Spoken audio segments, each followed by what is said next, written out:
여호수아 6장 17절.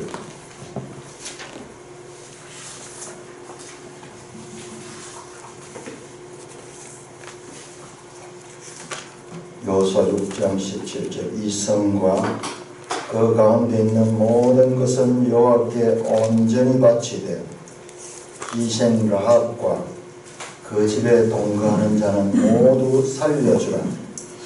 이는 우리가 보낸 사자들을 그가 숨겨주었음이니라. 너희는 온전히 바치고 그 바친 것 중에서 어떤 것이든지 취하여 너희가 이스라엘 증명으로 바친 것이 되게 하여 그 고통을 받게 되지 아니하도록 오직 너희는 그 바친 물건에 손대지 말라. 은금과 동철 기구들은 다 여호와께 구별될 것이니 그것을 여호와의 곳간에 드릴지니라 하니라. 이에 백성을 외치고 제사장들은 나팔을 불매 백성이 나팔 소리를 들을 때 크게 소리질러 외치니 성벽이 무너져 내리지라. 백성이 각기 앞으로 나아가 그 성에 들어가서 그 성을 점령하고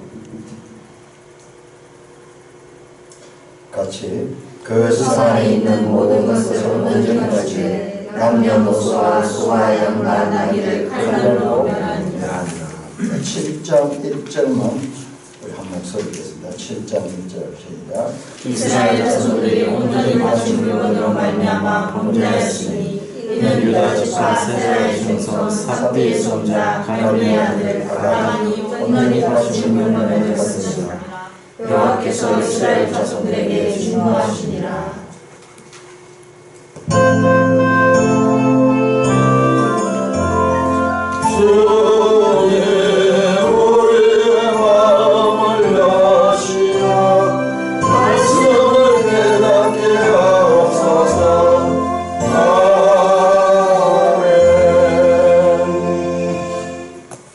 오늘 우리가 읽었던 본문에는 반복되어서 나오는 것이 온전히 바치다 하는 말, 온전히 바치다, 바친 물건 또는 온전히 바치다, 온전히 바치되 반복됩니다. 이것은 지난 수요일에도 말씀드렸습니다. 이게 헤렘. 자, 7장 1절에도 마찬가지로 온전히 바친 물건으로 말미암아 범죄했다. 이스라엘 자손이 범죄함으로 말미암아 아이성 전투에서 패배했는데 그 원인이 뭐냐? 온전히 바친 물건을 제대로 바치지 못해, 온전하지 못해, 헤렘하지 못했기 때문에 그렇게 되었다는 것이고, 그 다음에 7장 1절은 아간, 유다지파 세라의 정손 삽디의 손자 갈미의 아들 아간. 그리고 6장 17절에는 이방인 기생 라합이 나옵니다. 우리가 지난 주간에 읽었던 내용들은 여리고성 정복의 내용과 그 다음에 아이성을 정복을 갖다가 실패한 내용입니다. 실패. 그리고 다시 제차 2차 아이성을 정복하러 가서 이번엔 철저하게 작전을 짜고 작전을 짰어. 여리고성에 때는 그냥 성만 돌았는데 이 아이성의 2차 이 아이성 정복에는 1차와 전혀 다릅니다. 철저하게 작전을 짜고 소위 매복 작전을 쓰고 유인 작전을 쓰고 또는 협공을 해가지고 아이성을 공략합니다. 자, 이 여호수아서에 나오는 내용들, 특별히 우리 지난 주간에 읽었던 내용들을 한번 자세히 한번 생각해 보면 이게 이 사건과 성경에 나오는 다른 사건과 연관성이 없는가 우리가 한번 생각해 보면 합니다. 자, 여호수아서에서 요단강을 건너니다. 요단강 도하 요단강 건너고 그 다음에 요단강 건너서 제일 먼저 한 게 무엇입니까? 예? 그렇습니다. 할례를 행했습니다. 할례.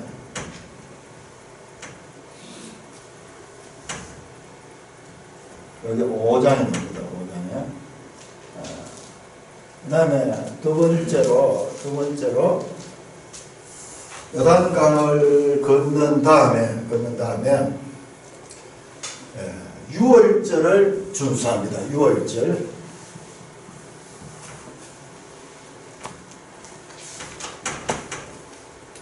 역시 5장이죠. 5장에서 유월절을 준수하고 그 다음에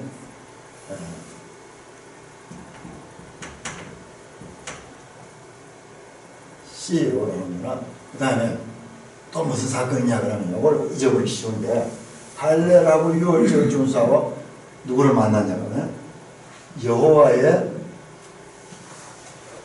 군대 장관을 군대 장관 이 천사예요. 하나님이 나타납니다. 그래서 네가 선 곳은 거룩한 곳이니 어떻게 하라고요? 그렇죠. 내 발에 신을 벗어라. 신발 벗은. 이게 5장에 나옵니다. 5장에 이렇게 나옵니다. 자, 이것이 요단강을 건너서 이제 가나안 땅의 첫 정복 작전을 하기 이전까지 이루어졌는 내용이에요. 그러니까 이게 자세히 보면 이거는요, 단순한 전쟁이 아니라 하나의 의식 같은 거예요. 의식 같은 거. 할례를 하고 유월절을 지키고 그리고 여호와의 군대 장관을 만나고 거기에서 이 신을 벗는 이 내용이 3장부터 5장까지 이어졌습니다. 자, 교차 대꾸 구조를 제가 여러분에게 자, 요거 똑같은 내용이 어디 나옵니까? 신을 벗는 내용 어디 나오죠? 그렇죠. 모세가 하나님을 만납니다. 이름이 뭡니까? 했더니 나는 스스로 있는 자다. 여호와라는 뜻이 여호와. 에흐레 아세르 에흐에 나는 존재하는 자다. 하나님을 만납니다. 떨기나무에서 시온 이 시내산에서 만났는데 거기서 신을 벗습니다. 여기 출애굽기 3장입니다. 출애굽기 3장. 자, C 다시입니다. 교차 대구는 A와 B와 C가고 C 가서 C는 또 C 다시로 얘기돼요. 그 다음에 B 다시는 유월절 준수를 합니다. 유월절을 제정합니다. 유월절 제정. 이것이 언제냐 그러면은 출애굽기 12장입니다. 출애굽기 12장에서 처음으로 양을 잡아서 그 피를 문 임방과 석주에 바르고 그렇게 하는 그래서 죽음의 이 그림자들이 패스오바 타넘고 가는 그러나 그 피가 없는 곳에 장자들은 죽임을 당하는 그와 같은 유월절 제정이 나옵니다. 그 다음에 A-는 보면 A-는 요단강 도화와 서로 병행되는 것은 출애굽기에서 바로 홍해도화, 홍해.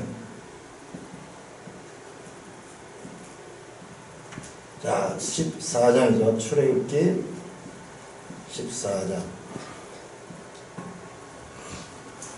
홍해도화 사건을요. 홍해를 건넌 사건을 고린도전서 10장에는요. 구름과 바다 가운데서 세례를 받고 그렇게 사도 바울이 해서 세례와요.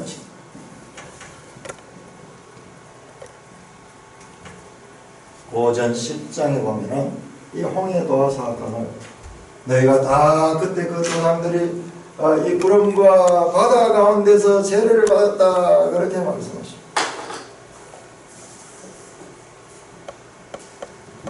자, 이 출애굽기의 이 사건이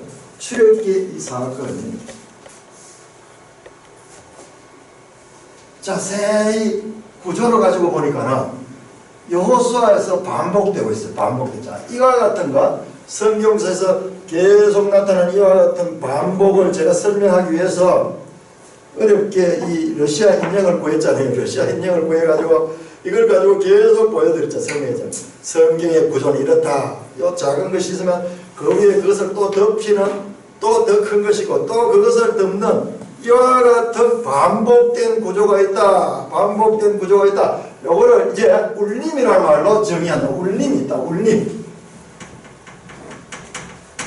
그래서 성경은 무수한 울림의 반복이에요. 울림이 계속 있습니다. 전혀 이거하고는 다른 줄 알았던 내용인데 알고 보니까 똑같이 이 출애굽기의 그 울림이 여호수아에서도 지금 반향대부터 메아리로 돌아오고 있는 것을 발견할 수 있게 됩니다. 여리고의 정복 전쟁은 단순한 전쟁 이야기가 아닙니다. 저와 여러분들이 이제 신앙을 가지고 믿음의 사람으로서 이 땅을 살아갈 적에 닥치는 이런 내용들은 세상 사람들과 이 해결 방법이 다릅니다. 그걸 지금 가르쳐 주는 거예요.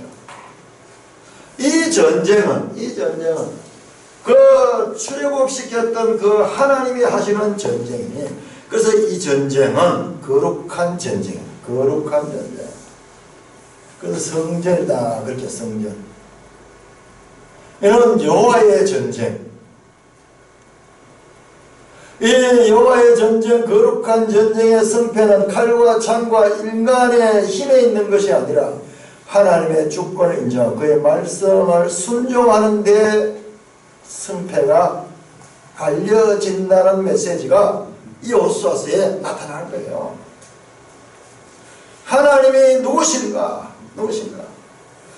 하나님의 군대 장관으로 나타나신 이분, 여호와의 군대 장관으로 나타납니다.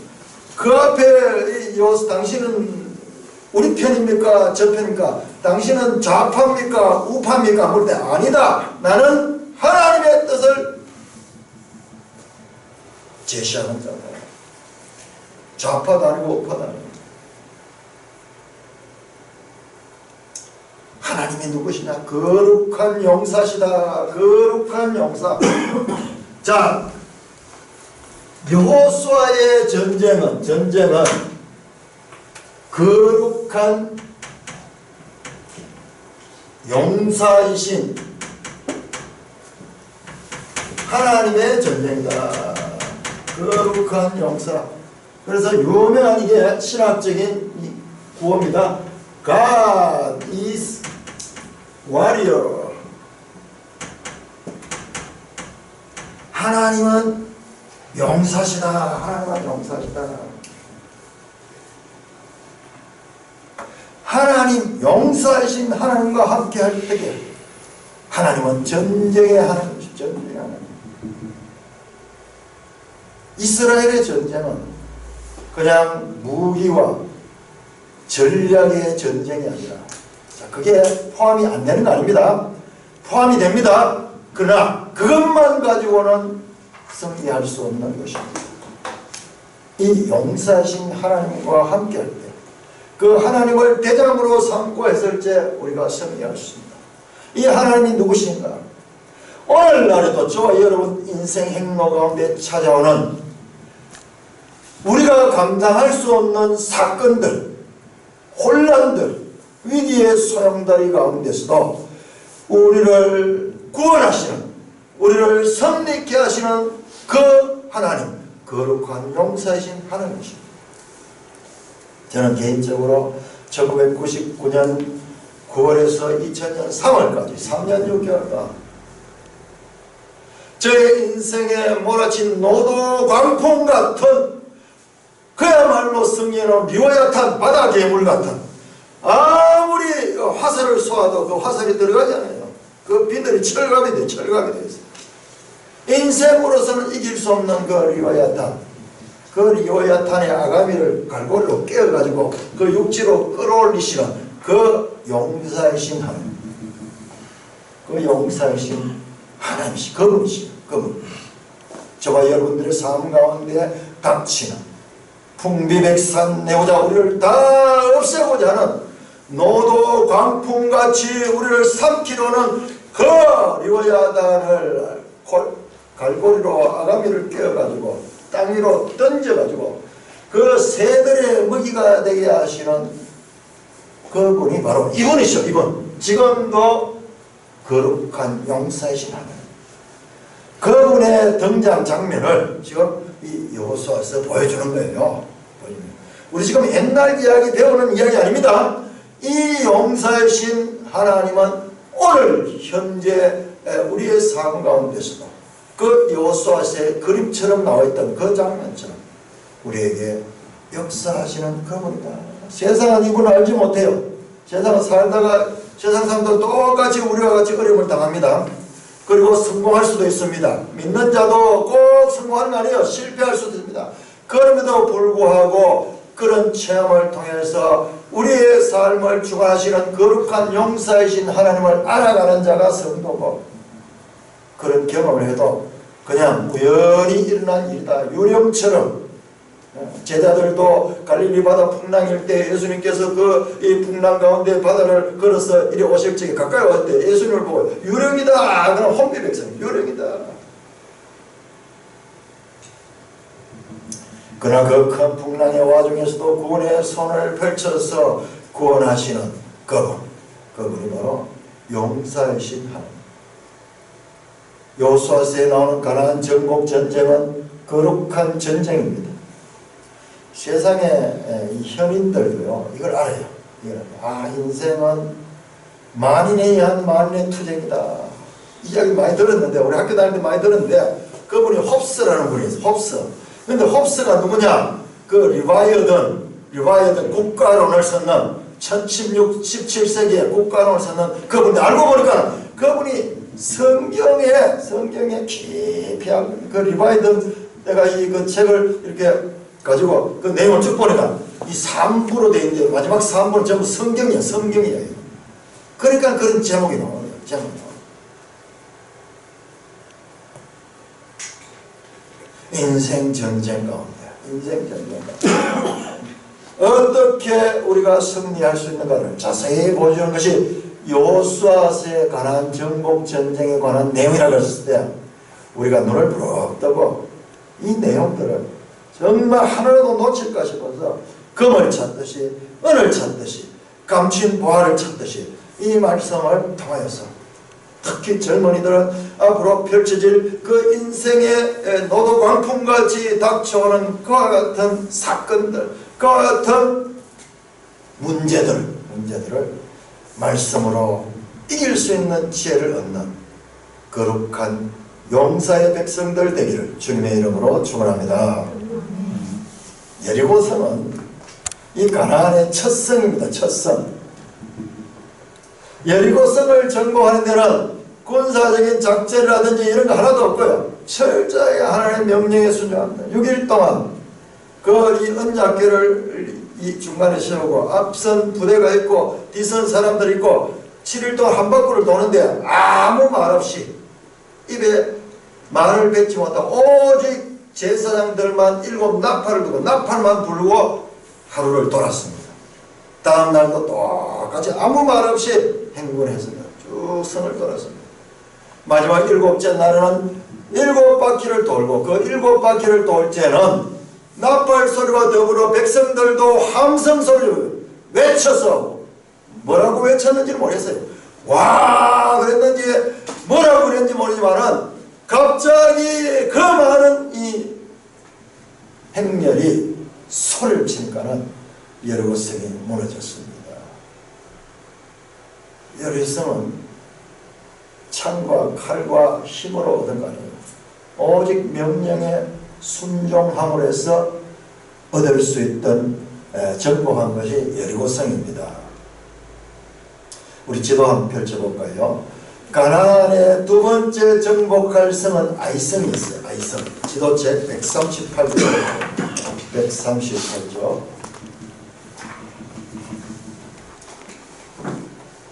자, 그냥 우리 말로만 보다가요, 이 아이성에 있는 위치를 쫙 보면 실감이 나요. 실감이 납니다. 자, 138쪽을 보시면, 138쪽을 보면, 이제 그 나오는데 좀 확대해 주시겠습니다. 이 부분을. 자, 여기가 이제 사해가 있죠. 사해. 그러니까 이제 남부지역입니다. 남부지역. 이 사해가 있는데, 자, 여기가 아벨시띠, 모압 모압 평지입니다. 모압 평지. 여기에 모여 있다가 그 다음에 이제 4장에서 이 요단강을 건넜습니다. 요단강을 건넜습니다. 그 다음에 이제 그 앞에서 길갈에서 이 세례를 행하고 그 다음에 유월절을 지키고 길갈과 여리고를 갈고가 있습니다. 드디어 이 말씀대로 행군을 해서 여리고성에 함락되었습니다. 자, 이 지역은 저지대입니다. 저지대. 이곳이 전부 협곡이고 저지대입니다. 자, 아이성은 고지대예요. 고지대. 저 올라가지고 여기 있습니다. 이 베델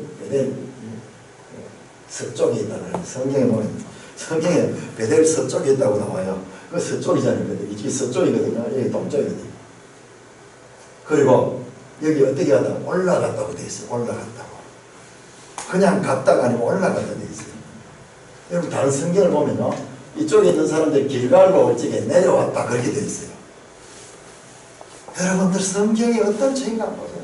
이 성경의 기록은 이것은 사실 기록이에요. 그대로 사실을 경험한 자가 기록하지 않고는요. 이렇게 정확하게 기록할 수 있어요. 자, 이렇게 했는데 이번 전쟁은 어떻게 했냐 그러면은 이 여리고에서 이 정탐꾼을 보내죠. 정탐꾼을 보내는데 몇 명이 갔다 이야기 없어요. 이번에는 지난번 라합 이 여리고 정탐 가서 2사람을 보냈는데 여기는 몇 명이 가지 소리도 없고요. 근데 거기 하나님이 안 나와요. 하나님 등장하지 않습니다. 그냥 정탐꾼 여호수아가 정탐꾼을 보내고 정탐꾼이 가서 보고를 합니다. 야, 우리 이거 보니까는 여리고에 비하면 여기는 훨씬 약한 데니까 여리고도 우리가 쉽게 얘기했는데 이거는 게임할 가치도 없다. 그래서 대군이 갈 필요도 없고 한 2~3천 명만 가도 됩니다. 그렇게 이야기를 합니다. 그래서 여호수아가 정탐꾼의 말을 듣고 3,000명을 보내요. 3,000명을. 그랬다가 대패합니다. 그래서 도망을 오는데 막 내려가지고 비탈길로 내려왔더라. 그렇게 돼 있어요. 성경 자세히 한번 보세요. 7장 5절 하면 7장 5절. 이런 지형을 보고요. 이런 내용을 보면은 그야말로 소름이 끼친다니까요. 7장 5절 같이 읽어 시작. 이 사람이 그들을 36명째 쳐 죽이고 성문 앞에서부터 스바림까지 쫓아가 내려가는 비탈에서 처성으로 백성의 마음이 녹아 물같이 되니라. 도망을 가는데 저 비탈길로 내려 도망가는 거예요. 그렇게 된 거예요. 이 비탈까지 다 내려오지 않아서 이까지 오다가 그냥 돌아가 버렸어요. 다시는 혼나가지고 다시는 오지 않을 것이다 생각하고. 그런데 여호수아가 하나님 앞에 옷을 찢고 머리에 재를 뿌리고 회개하며 하나님 어찌하여 이런 일이 있습니까? 그렇게 하나님께 질문식 기도를 합니다. 7장 6절부터입니까? 여호수아가 옷을 찢고 이스라엘 장로들과 함께 여호와의 궤 앞에 땅에 엎드려 머리에 티끌을 띄우시고 슬프도시다 주 여호와여 어찌하여 이 백성을 인도하여 요단을 건너하시고 우리를 아모리 사람의 손에 멸망시키라 하십니까? 여기까지 이렇게 인도 자네가 와서 여기서 망하게 된다면 이게 무슨 이게 이 황당한 이 시츄에이션입니까? 그 말이에요. 하나님께서 여호수아의 그 기도에 대한 답변을 10절부터 하십니다. 너희가 헤렘하지 않았다. 헤렘을 해야 되는데 헤렘을 하지 않았다. 온전히 바쳐야 되는데 거기에서 이 물건을 탐이 난다고 해서 그 물건을 따로 숨겨 감추어 놨다. 그 이유 때문에 너희가 이 전쟁에는 실패했다. 자, 여리고성의 전쟁으로 인하여서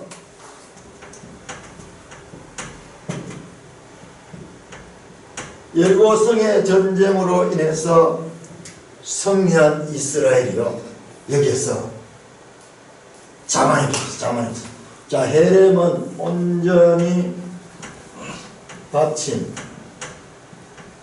여기요. 같은 단어로 진멸하다. 진멸하다. 여기 빠친다 하는 게 하나님께 완전히 없애는 거예요. 불태워가지고. 불태워 사람이고 짐승이고 그 모든 것들을 불태워서 하나님께 바칩니다. 완전히 불태워. 그래서 완전히 없애야 되는데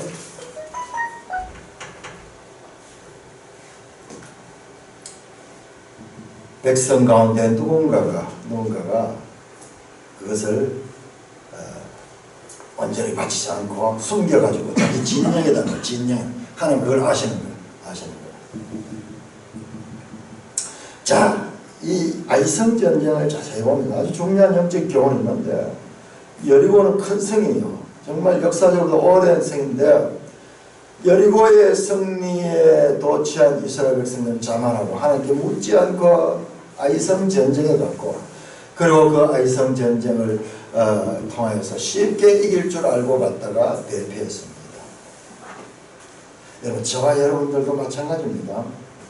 저와 여러분 인생 전쟁은 마찬가지예요.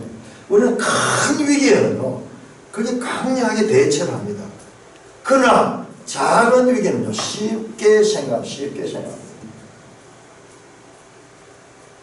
큰 위기가 왔을 적에 사람들이 긴장하게 되고 거기에 대해서 하나님께 부르짖고 하나님께 나아가서 그렇게 준비를 하지만요 작은 그와 같은 위기는 내 힘으로 해결하려고 하면서 쉽게 생각하는 경우가 많습니다. 큰 인생의 문제를 갖고 있다 하나님께 기도하고 하나님께 그것이 하나님께서 응답해 주셔가지고 승리하게 되었을 적에 사람들은 하나님을 찬송하고 간증합니다. 우리 한국교회도요 유명한 간증하던 인물들이 많았습니다.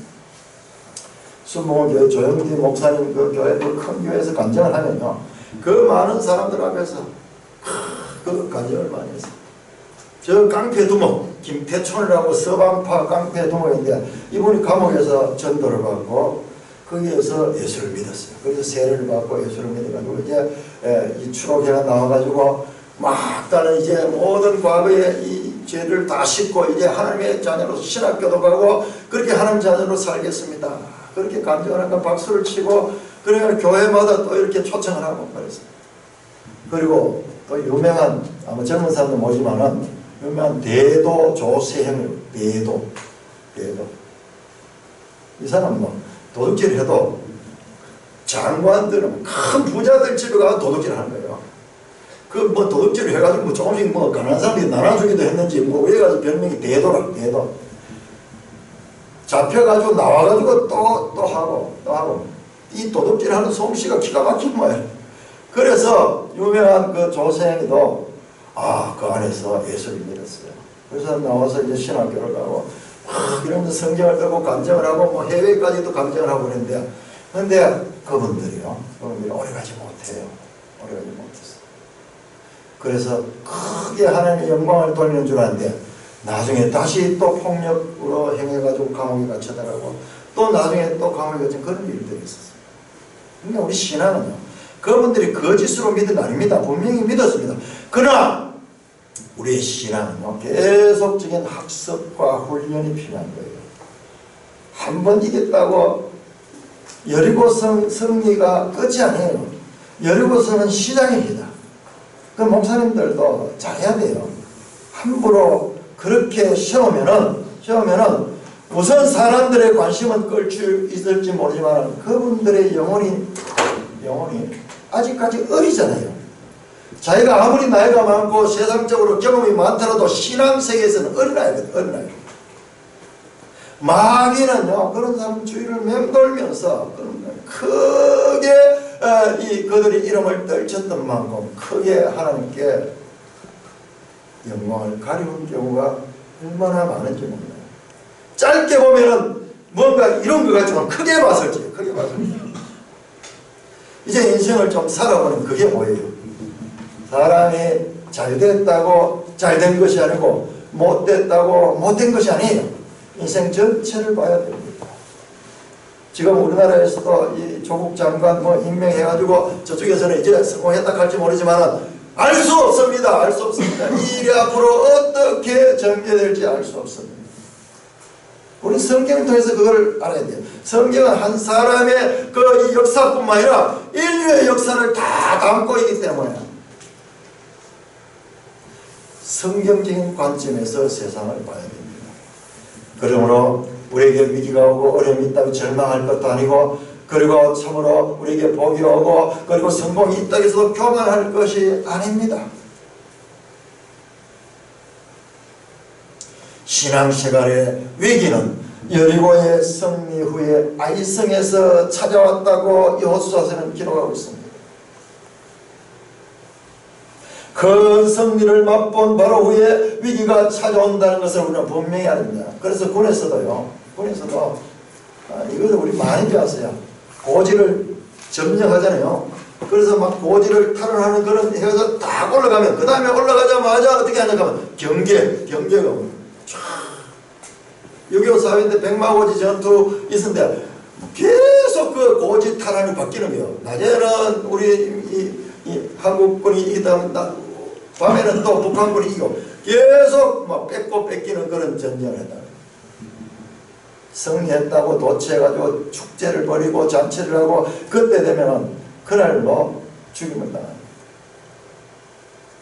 자, 그러면은 우리가 어떻게 이와 같은 신앙의 위기를 극복할 수 있을까요? 그러니까는 우리 신앙생활은 긴장감을 놓쳐서는 안 됩니다. 신앙의 위기를 극복하는 비결은요, 신앙의 생활이에요. 생활. 하나님의 큰 능력을 맛본 자들은요, 적극적으로 어떻게 하냐, 하나님이 누구신가 성경을 계속 알아가야 돼요. 계속. 그걸 통해서 그 하나님, 나를 그 위기에서 구원해 준 그 하나님이 누구시며 나의 구원은 어디에 있는가? 어디에 있는가? 하나님의 구원 역사 가운데 어디에 있는가? 제가 지난번에 설교하면서 그 출애굽기 17장 러비딤 사건, 이스라엘 백성이 첫 이 전쟁했던 그 러비딤 사건이 저의 개인적인 그 이 신앙생활에서 이 전쟁에 있어도 그게 처음이더라고요. 처음이더라고요.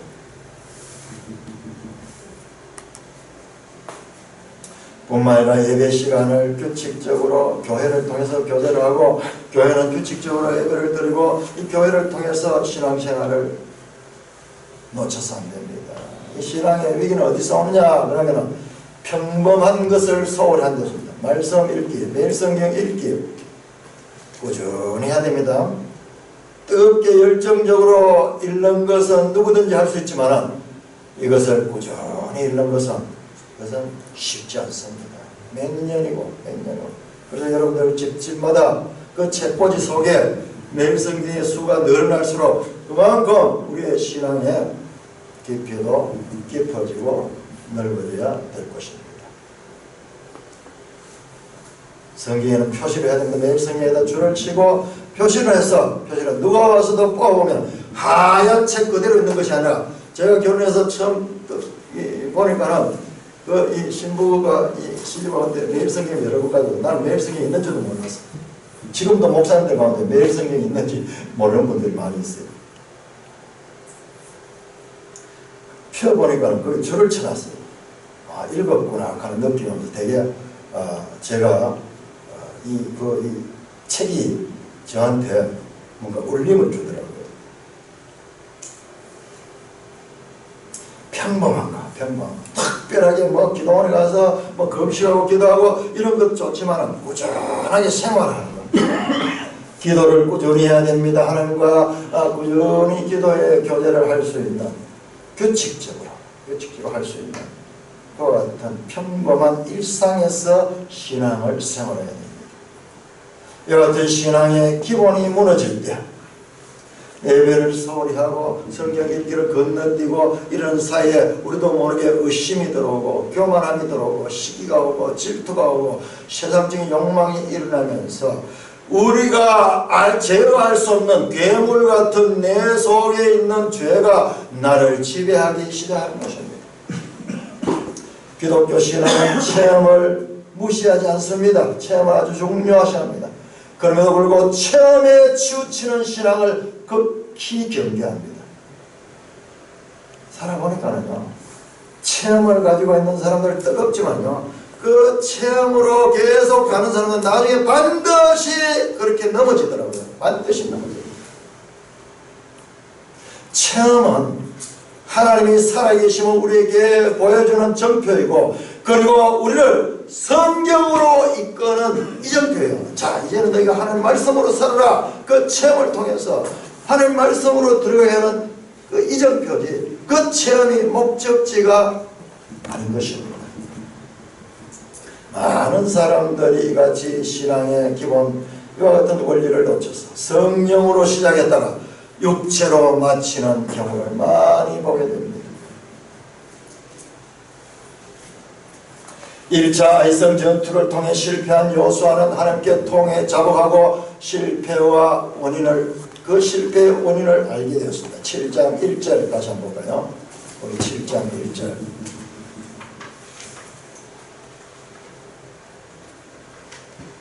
(7장 1절) 같이 읽겠습니다. 시작. 이스라엘 자손들이 온전히 바친 물건으로 말미암아 범죄했으니 이런 유다 지파 세라의 증손 삽디의 손자 갈미의 아들 아간이 온전히 바친 물건을 가졌습니다. 여호와께서 이스라엘 자손에게 진노하시니라. 여기서 온전히 바친 물건은 헤렘입니다. 헤렘이다 이렇게 되어 있어요. 자, 8장 26절 한번 보세요. 8장 26절. 8장 26절에 보면은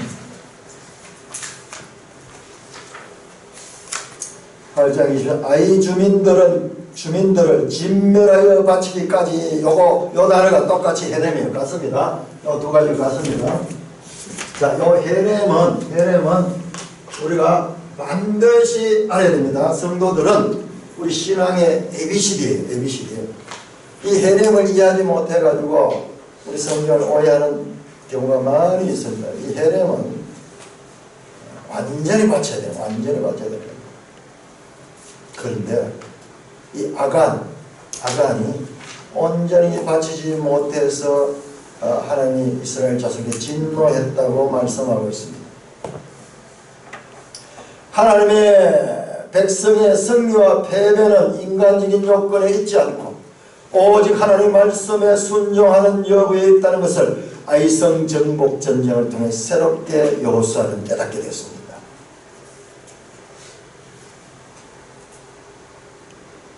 저와 여러분들도 성공 이후의 교만, 참으로 위기 가운데서 하나님께 기도하고 그 응답을 받아서 오는 그 기쁨이 자기도 모르는 사이에 교만으로 바뀔 적에 실패를 불러들일 수 있다는 것을 분명히 알아야 되고, 뿐만 아니라 성공 이후에도 교만하지 않고 더욱더 겸비하게 하나님의 말씀 속으로 들어가서 그 말씀을 통하여 하나님을 계속 더 알아가는 자에게는 그와 같은 어려움들이 찾아오지 않습니다. 계속 지속적으로 발전적으로 어려움이 없지는 않지만은 어려움을 이길 수 있는 능력이 계속해서 더 성장하게 됩니다. 그래서 점점 더 복된 인생으로 살아갈 수 있으며 믿음의 사람으로, 말씀의 사람으로 변화되어서 그의 말과 그의 행동이 여러 사람들에게 선한 영향력을 끼치는 자리까지 이르게 됩니다. 그것이 바로 예수님께서 말씀하신 너희가 세상의 소금이고 세상의 빛이라는 말씀입니다. 자, 이와 같이 이 큰 전쟁의 이야기들이 여호수아서가 그 전쟁의 이야기들을 하고 있는 그 과정에서도 특별히 그 오늘 우리가 읽었던 6장에 보면 6장에 그 여리고성을 멸망케 하는 그와 같은 큰 위중한 상황에서도 제일 먼저 관심은 어디에 있느냐 그러면 라합에게 있습니다. 6장 17절. 자, 하나님께서 여리고성을 공격할 적에 여리고성을 공격에 대한 이야기는 3번 나옵니다. 3번. 하나님께서 여호수아에게 이렇게 하라고 한번, 그다음 여호수아가 백성들에게 하나님 말씀을 그대로 전하면서 또 한 번, 그 다음에 백성들이 그 말씀대로 실행하면서 한 번, 3번 걸쳐서 반복해서 나옵니다. 그만큼 중요하다는 뜻이에요. 그 어떤 여리고 정복 전쟁 가운데서도 라합에 관심을 가집니다. 17절과 6장 10절에 이 성과 그 가운데 있는 모든 것은 여호와께 온전히 바쳐야 여리고 성의 모든 것은 불태워 없애야 돼요. 그러나 기생 라합과 그 집에 동거하는 자는 모두 살려주라. 이는 우리가 보낸 사자들. 그가 계속 이 라합의 이 의로운 행위, 이 라합의 이 행위, 이것은 왜냐? 믿음으로 그가 이 정탐꾼들을 살려주고 그 하나님께 순종했다고 기생 라합과 그 집에 동거하는 자는 모두 살려주라. 라합뿐만 아니라 그와 함께하는 자, 그 부모와 그리고 라합의 친지들까지 살려주라고 말씀합니다. 25절 보세요. 25절. 여호수아가 기생 라합과 그의 아버지의 가족과 그에 속한 모든 것을 살려줬다. 그래서 어떻게 됐냐? 25절에 보니까는 25절 후반절로 그가 오늘까지 이스라엘 중에 거주하였습니다. 이는 여호수아가 여리고를 정탐하려고 보낸 사자들을 섬겼습니다. 이 이야기를 계속 반복하면서 그가 살았을 뿐만 아니라 그가 오늘까지 이스라엘 중에 거주했다. 그런데 이와 반대되는 인물은 반대. 7장 25절. 7장 25절. 7장 25절. 7장 25절. 25절 26절 같이 쓰시자. 여호수아가 이르되 네가 어찌하여 우리를 괴롭게 했느냐? 여호와께서 오늘 너를 괴롭게 하시려 하니 온 이스라엘이 그를 돌로 치고 물건들도 돌로 치고 불사르고 그 위에 돌무더기를 크게 쌓니 오늘까지 있더라. 여호와께서 그의 맹렬한 진노를 거친 그러므로 그것의 이름을 오늘까지 아골골짜기라고 합니다. 한 사람은 라합은 이방인 라합은 오늘까지 그 이스라엘 가운데 살면서 그 안에서 결혼하고 그 안에서 자녀를 얻고 지금 생명으로 있습니다. 그러나 다른 한 사람 유대인 아간은 오늘까지 사망의 상징으로 지금 그 돌무더기를 통해서 아골골짜기, 사망의 골짜기를 상징하는 인물로 이어지고 있습니다. 참 이 두 사람을 제가 보니까는 이게 그냥이 아니고 성경이 구조적으로 이렇게 대비시켜놨어요. 쫙 위에서 내려다보면 그게 보여요. 위에서 보죠. 유대인 그리고 유다지파, 유대인들 가운데 12지파 가운데 유다지파 가장 이 이스라엘의 12지파 가운데 핵심 지파. 유다지파의 아간, 그리고 이방인, 그것도 가나안, 진멸되어 마땅한 그 여리고성과 함께 진멸되어 여리고성의 모든 것이 진멸되어 있는 그렇지만은 그 가운데서 진멸의 대상이었던 그가 라합과 그 가족들은 살아서 오늘까지 생명으로 역사하고 있는 이 두 장면. 성경은요 여기에서 중요한 메시지를 말씀하고 있습니다. 이거 그냥 봐서 안 보이고요. 이걸 감추인 보화를 찾듯이 보면은 쭉 보면은 이 나무를 보듯이 하나 한 절 한 절을 깊이 보고 숲을 보듯이 전체를 보고 이 두 가지를 같이 이 성경을 볼 적에는 같이 봐야 돼요. 한 절 한 절 세부적으로 자세히 보고 그다음 큰 문맥에서 보고 요한복음을 보니까 이런 내용이에요. 요한복음 3장에는 유대인이면서 바리새인인 니고데모 4장에는요 사마리아 여인이면서 그리고 그 이 세상 사람들의 지탄을 받는 그 여인도 장녀인 여자 그 사마리아 여인 여기 3장과 4장을 탁 해서 대조를 해요. 이 두 사람을 대조하며 오늘까지 하나는 생명에 속한 인물로, 다른 하나는 사망에 속한 인물로 이렇게 구조적으로 여호수아서에 배치해 놓고 있습니다. 자, 그런데 이 사건들 라합이 그 정탐꾼을 살려준 그거 작은 한 선행 그 하나를 통해 가지고 그 가족이 다 살 뿐만 아니라 그 다음에 그 이 생명이 계속 대를 이어지고 있는 그 내용과 아간이 어쩌다가 아마 저와 여러분들도 아간의 입장이 됐으면 아간의 일을 행할 수 있는 가능성이 많았을 거라고 저는 생각해요. 그 많은 것 중에 아까운 거 그저 불태워버리고 없앨 게 아니라 그걸 재활용한다든지 그것을 뭐 활용하면 좋게 할 건데 그렇게 왜 그렇게 낭비하면서 그렇게 할 필요가 있는가. 슬쩍 감춰가지고 나중에 그것도 쓰고 그 다음에 그걸 선용하면은 좋은 사람들께 선용하면은 될 것이 아닌가 하는 그와 같은 생각을 할 수 있을 것입니다. 그런데 이 아간과 똑같은 이 아간은 이와 같은 일을 했다 백성들에게 아간뿐만 아니라 우리 성경이 번역이 잘못됐더라고요. 그를 돌로 쳤다 25절에 그렇게 나오는데요. 그가 아니고 그들을 그 가족들이 다 포함돼서 매일 성경 해석도 보면은 그 모든 가족들로 돼 있어요. 그들을 돼 있어요. 댐 영어 성경이 댐으로 돼 있어요.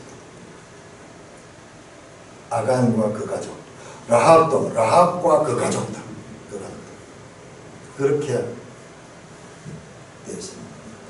근데 너무 심하지 않습니까? 아간이 그거 나중에 보니까는 신할산 아름다운 외투 한 벌과 이 은 200세겔과 그리고 이 50세겔 되는 금덩이 이것을 숨겨가지고 자기 진영에 숨겨놨어요. 그걸 보고 탐내어서 그걸 딱 보니까는 가지고 싶은 거예요.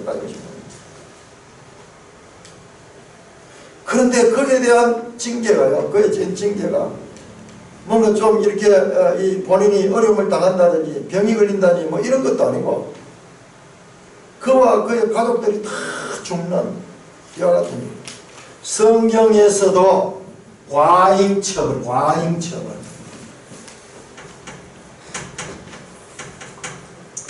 여러분들 만약 이랬다 그러면요 다윗은 어떻게 되겠어요? 다윗은 살인자입니다. 이스라엘의 많은 왕들 우상 숭배하고 많은 악을 행했던 그와 같은 자들 그들은 아간보다 더 심한 죽음을 당해야 되는데 그들은 그렇게 되지 않아요. 그런 것. 아간은 유독 과잉 처벌을 받습니다. 그런데 그래서 우리가 성경을 읽으면서 이런 부분을 만나면 되게 생경합니다. 뭔가 딴 사람 처음 성경 읽는 사람들 이걸 설명해 주려고 그래도 참 어려워요. 왜냐 그러면은 아간처럼 그 마음의 탐심을 가지고 그런 일을 행한 사람 살아오면서 그런 일 뭐 안 한 사람들보다 한 사람 더 많을 것 같은데 성경에 너무 과도하다. 자, 아간 같은 그와 같은 기준을 가지고 처벌한다 하면 오늘날 이 교회 안에 사람들 남아있는 사람은 어찌 싶어요? 그런데 성경에는 이와 같은 생경이 또 나옵니다. 자, 사무엘상 5장 맞죠? 사무엘상 15장. 사무엘상 15장.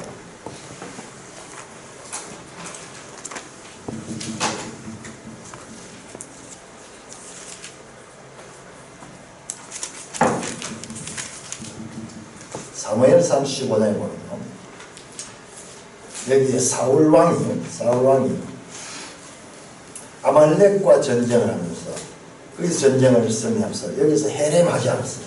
해렘해야 될 것을 해렘하지 않습니다. 자, 15장 9절 같이 읽습니다. 시작. 사울과 백성이 아간과 그의 양과 소의 가장 좋은 것 또는 기름진 것과 어린 양과 모든 좋은 것은 남기고 진멸하기를 절대하지 아니하고 가치 없고 하찮은 것은 진멸하니라. 진멸 단어 두 번 나오죠.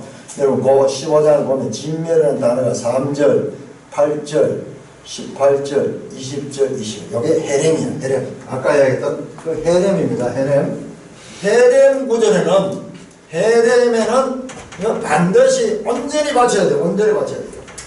그런데 이 아말렉과의 전쟁도 다른 전쟁과 다릅니다. 특별하게 헤렘해야 되는데 그가 헤렘하지 않았다. 헤렘하지 않았다. 그 결과요. 23절 보면 15장 23절 그리고 26절에 보면은 그 일로 말미암아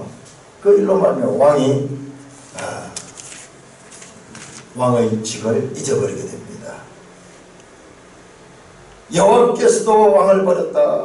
왕이 여호와의 말씀을 버렸습니다. 하나님의 말씀은 헤렘이라 하는데 왕이 헤렘하지 않았으므로 여호와께서도 왕을 버린다. 그 말씀이 23절 26절에 두 번을 나옵니다. 사울왕은 이 조그마한 적에 대한 자비를 베품으로 인해 왕위를 버리게 됩니다. 이 사건도 그 죄에 비해서 그 죄에 대한 처벌은 과잉하는 것 같아요. 과잉하면서. 자, 이와 같은 똑같은 내용이, 이와 같은 과잉 처벌의 내용이 신약에 나옵니다. 신약에 나옵니다. 여러분 혹시 신약에 어떤 내용이 이처럼 과잉한 처벌로 나타날까? 혹시 여러분들 가운데 사도행전을 통해 사도행전 어떤 사건이 이와 연결될까요? 과잉처벌. 사도행전 가운데서 어떤 사건? 아나니아와 삽비라. 예, 사도행전 5장에 보면 아나니아와 삽비라 사건이 나오는데 정말 과잉처벌이에요. 뭐냐? 초대교회의 성도들이 이 은혜를 받아가지고 이제 자기 재산들을 교회에다 내가지고 서로 막 있는 자와 없는 자가 같이 나누어 살 수 있는 건데요. 아나니아와 삽비라도 자기 밭을 팔아가지고 그렇게 했는데 다 드리지 않고 온전히 드리지 않고 일부를 빼놨어요. 그랬는데 그 일로 말미암아 아나니아도 죽고 이 삽비라도 죽습니다. 두 부부가 다 죽습니다.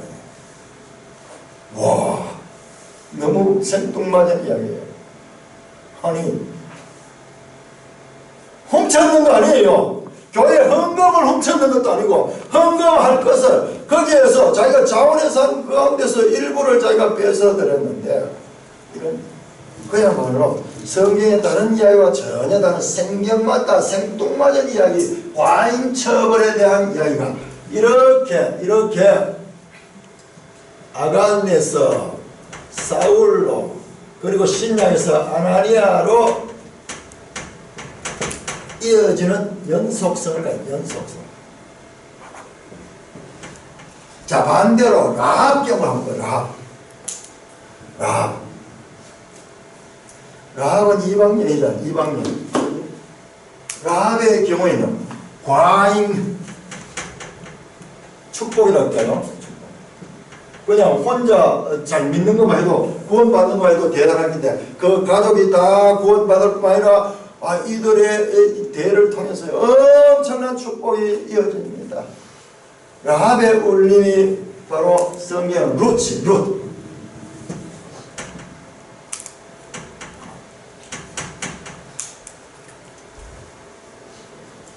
룻이 누구냐? 룻의 시어머니가 누굽니까? 나오미죠. 여러분, 룻의 시어머니가 라합이라는 사실을 처음 들어봐요. 저도 처음 이야기하는 거예요. 저도 이제 처음 알았어요. 룻은 시어머니가 두 분이에요. 그 말은 남편이 두 분이라는 거예요. 사별한 남편의 어머니가 나오미고, 룻게 나오는 나오미는 사별한 남편의 어머니고, 그 다음에 룻이 다시 보아스와 결혼한대요. 그 보아스의 어머니가 라합이에요. 자, 우리 마태복음 1장 찾아보세요. 마태복음 1장 5절. 이거 말로 이렇게 표현하는 건 새삼스러워요.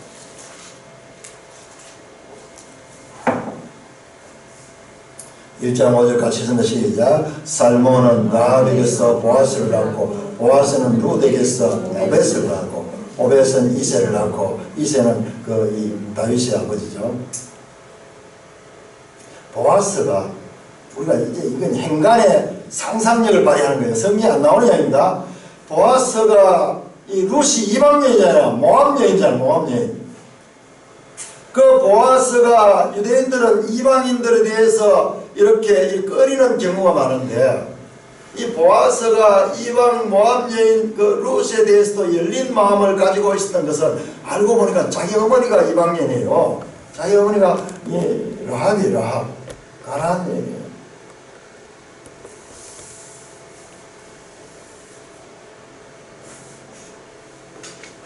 그런데 이 이방 여인이요 유다지파에 들어요. 유다지파에 들어요.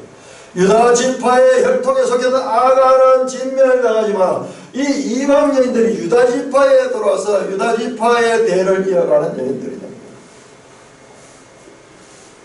지난번에 우리 신말장에 그 이야기했죠. 다말도 이 가나안 여인이에요. 다말. 그 유다에게서 이 베레스를 낳는 그 다말, 라합, 룻, 그 다음에 우리아의 아내, 이 사람들이 다 이방 여인이에요. 이방 여인. 성경의 신비입니다. 가장 혈통을 중요시하는 그 가운데서도 유다지파의 그 혈통 가운데서도 이방 여인들이 거기에 들어와서 그 안에서 그 혈통을 이어가고 있는 이와 같은 것을 보게 됩니다.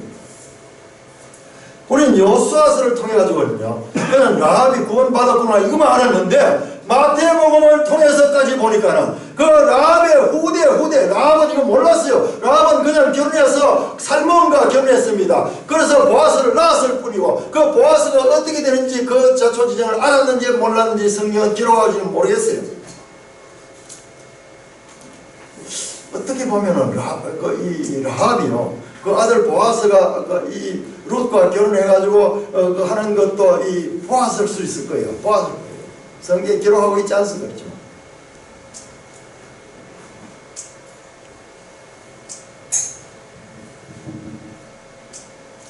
자기들은 모르고 그냥 하나님의 도구로 사용했는데 이분의 이 통해서 다윗 왕이 나오고 다윗 왕뿐만 아니라 나중에 예수 그리스도로 이어지는 이와 같은 구속사의 전개에 한 고리를 지금 이 라합이 맡게 되는 거예요. 그리고 성경의 이야기는 구속사로 읽지 아니하면은 안 되는 거예요.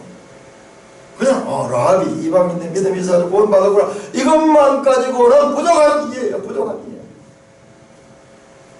자, 그런데 이 계통에 과인 축복의 계통에 또 하나의 신약적인 인물인데 자, 누굴까요? 사도행전에 나오는데 이 계통 라합과 룻을 잇는 이방인으로서 이와 같이 구원받는 이 계통을 잇는 인물이 또 나오는데 그것이 누구일까요?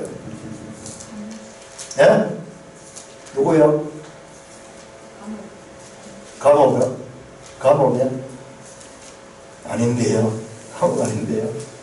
여러분 사도행전을 잘 읽어야 돼요. 사도행전 우리 여호수아서가요 이제 이 이스라엘 이 왕정 시대를 이끌어가는 그 첫 이제 과정이잖아요. 첫 단추잖아요. 이제 이어서 가지고 이제 땅을 차지하고 이제 나중에 이제 사사들도 있고 왕들도 있고 이러면서 역사가 이어지는 첫 단계가 중요한 거예요. 사도행전은 교회 시대의 첫 단계예요. 사도행전 1장, 2장, 3장이 나오는 이야기가 보통 이야기 아니고요. 모든 이야기의 단서가 되는 거예요. 사도행전 10장을 펴고 사도행전 10장. 사도행전 10장 1절에 이렇게 말씀합니다. 가이사라에 고넬료라는 사람이 있으니 이달리아 부대라는 군대의 백부장이라. 고넬료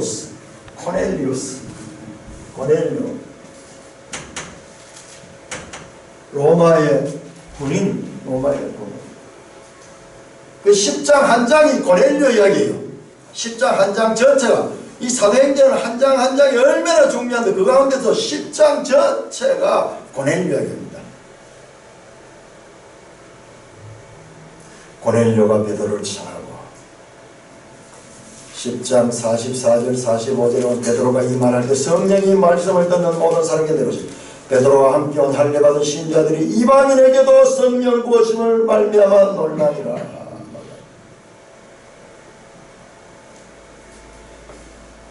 그래서 이방인으로서 처음 믿음을 가지게 되냐, 신약시대에. 그리고 본격적으로 이방인 전도가 이제 10장 이후로부터 이제 나타나게 됩니다. 자, 여기에서 오늘 우리는 과잉 처벌을 받았던 아간과 사울과 아나니아, 그리고 과잉 축복을 받은 라합과 룻과 고넬리오스. 자, 이들의 공통점이 있어요. 공통점. 여러분 한번 발견해 보세요.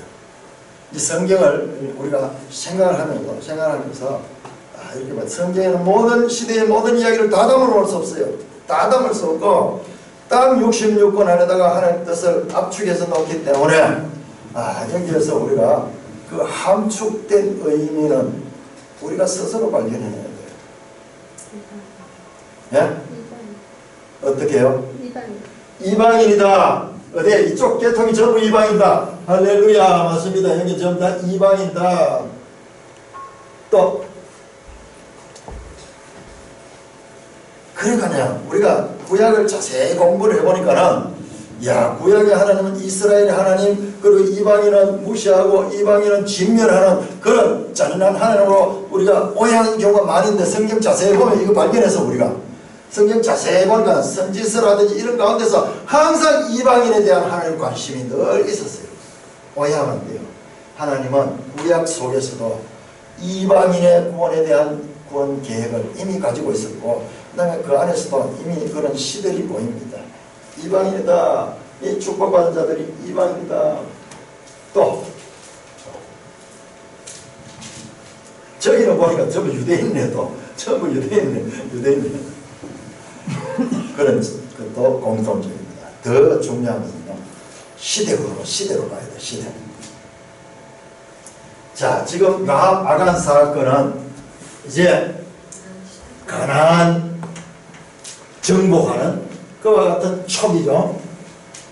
가나안 촉이 이제 시작입니다. 하나님의 구원 경륜의 시작점입니다. 자, 사울과 룻의 기사는요, 사울은 첫 왕이에요. 첫 왕정시대. 룻도 사사시대와 왕정시대를 잇는 인물이 룻입니다.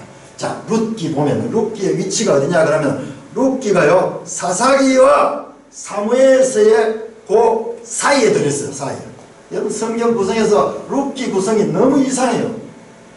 룻기는 역사서도 아닌데 사사기라는 그 이 역사서와 사무엘사라는 그 역사서 그 중간에 딸랑 4장짜리 하나 단편 소설 같은 이야기가 그 속에 들었는데 너무너무 중요한 위치고 정말 하나님의 절묘한 위치, 자기 위치입니다. 그냥 갑자기 역사를 이야기하다 한 개인의 가정의 그 이 단편 이 소설 같은 그런 이야기 나오는데 여기 그 자리에 딱 들어가 있어요. 이게 바로 사사시대와 그리고 왕정시대 사무엘서로 연결되는 이 과도기, 왕정 초기. 자, 이거는 교회 초기, 교회 시대 초기.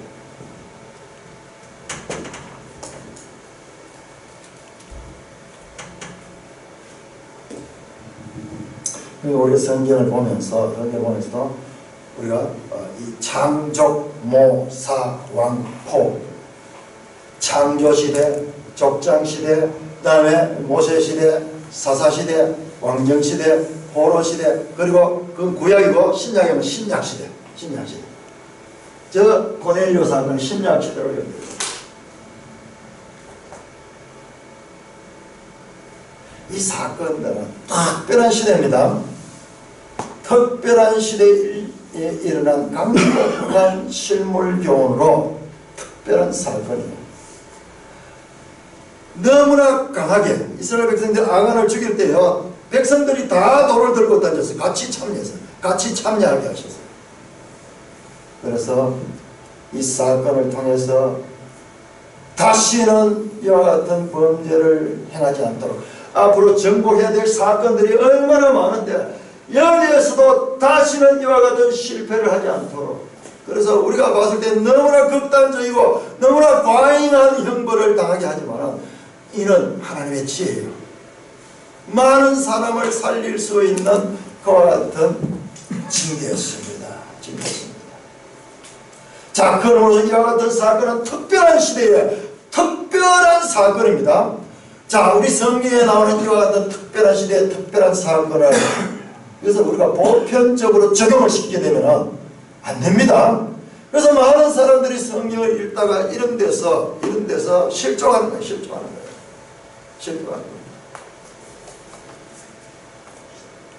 이것은 특별한 시대의 특별한 사건이다.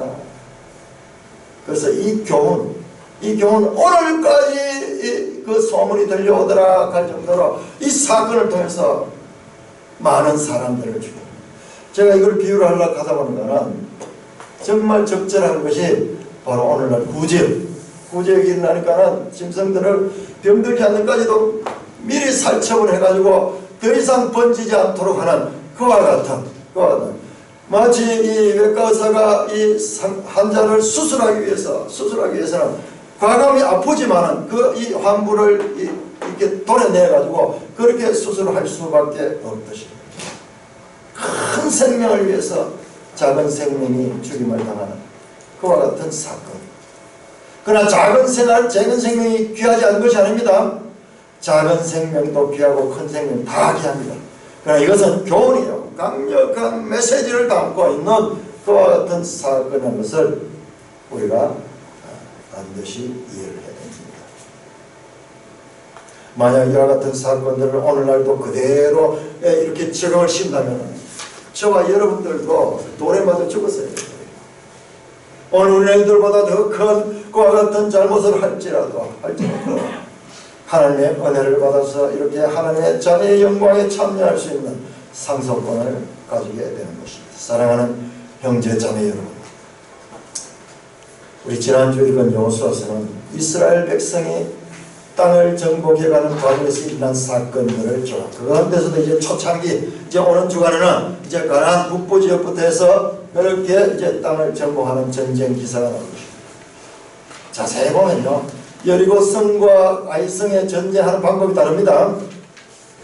여리고성의 승리와 아이성의 패배, 그리고 다시 정복함에 대한 기사를 담고 있었습니다. 자세히 봐야 돼요.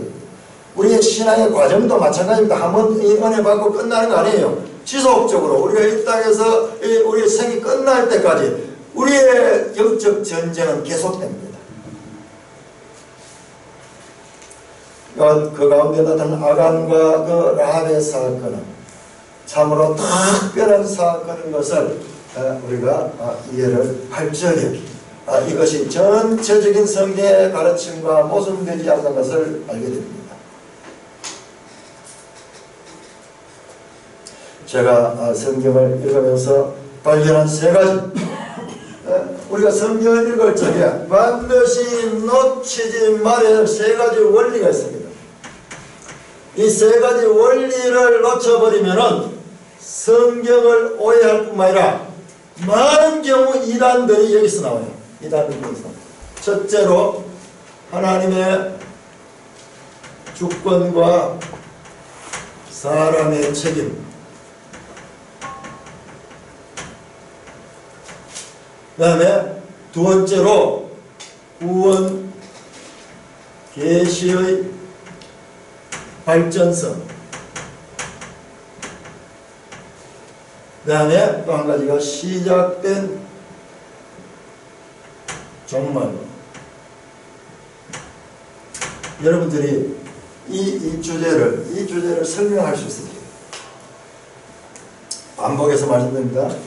자, 하나님 주권과 사람의 책임이 지금 이 성경을 해석하기 위해서 아주 중요한 기본 원리가 되는 이 부분이 잘 나타나는 것이 여호수아서의 이 여리고 전쟁과 아이성 전쟁입니다. 여리고 전쟁은요, 하나님의 주권적으로 거의 이렇게 명령하시고 사람은 그냥 거기에 따라 돌기만 한데도 그 성이 무너졌습니다.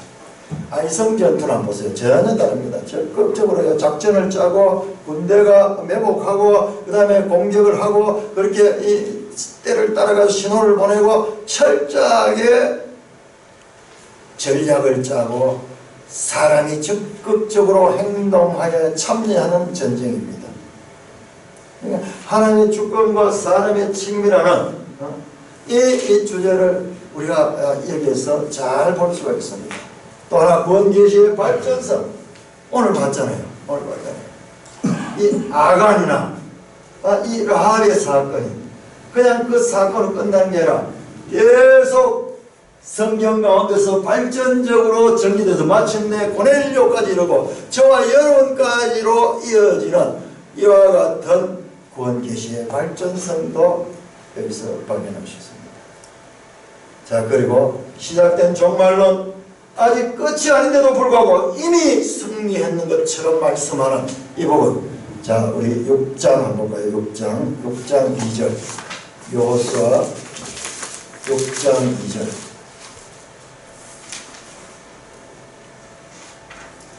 6장 2절 같이 읽습니다. 시작. 여호와께서 여호수아에게 이르시되 보라 내가 여리고와 그 왕과 용사들을 네 손에 넘겨주었으니 아니 아직 전쟁 시작하지도 않았는데 아직 행진도 안 했는데 이미 네 손에 넘겨주었다고 말씀합니다. 6절 6장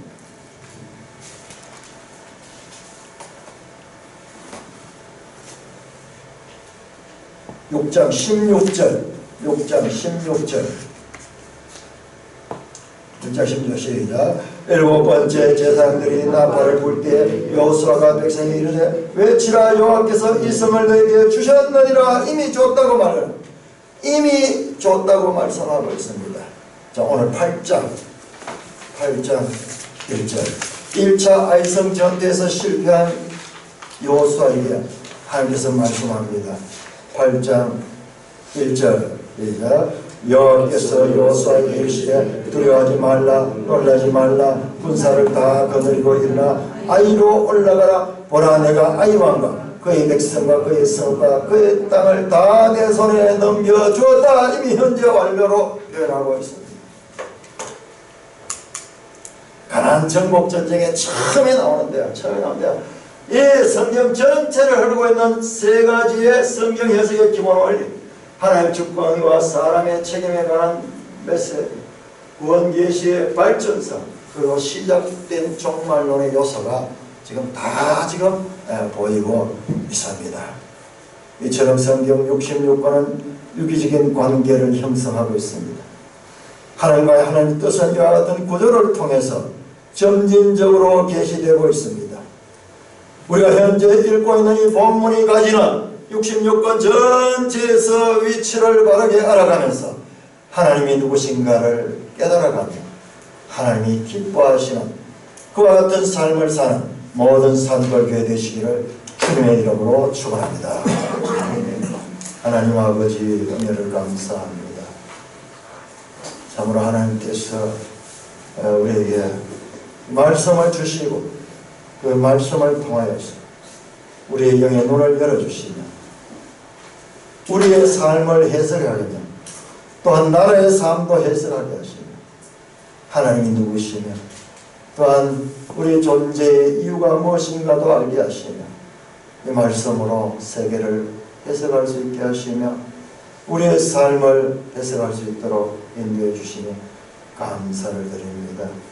금을 찾듯이 오늘 찾듯이 감추인 보화를 찾듯이 우리에게 주어진 체험적이고 아버지 하나님께서 우리에게 주어지는 그와 같은 하나님의 능력에만 관심을 기울인 것이 아니라 그 능력을 주시고 그 모든 체험을 일으키시는 원인자이신 그 하나님을 알게 됨으로 말미암아 모든 하나님의 뜻까지 아버지 하나님을 알게 하는 그와 같은 자들이 될 수 있도록 하나님 저희를 축복하시고 인도하여 주옵소서. 말씀을 사모하니 꿀송이같이 달게 하여 주셨어. 말씀이 우리를 지배하면 우리가 말씀에 살았고 운동력 있는 지배를 받아 우리의 삶이 말씀으로 살아가는 저희들 되게 하여 주시옵소서. 예수님 이름으로 감사하며 기도드리옵나이다. 아멘.